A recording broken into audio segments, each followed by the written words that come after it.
Flight থেকে নামতে না নামতেই তার ফোন বেজে উঠল। হ্যাঁ অহনা, সৌম্য তোমাকে নিতে আসছে।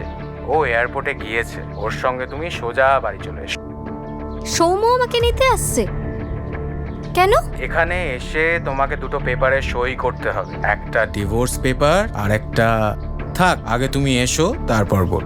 যে লোকটা 6 বছরে একবারের জন্য ফোন মেসেজ কিছুই করেনি, সে কেন আবার হঠাৎ করে আমার সঙ্গে দেখা করতে চায়?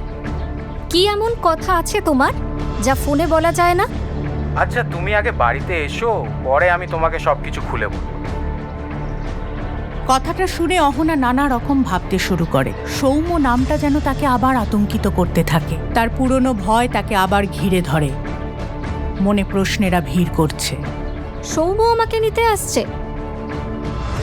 হঠাৎ করে আমাকে রিসিভ করতে এয়ারপোর্টে কেন আসছে?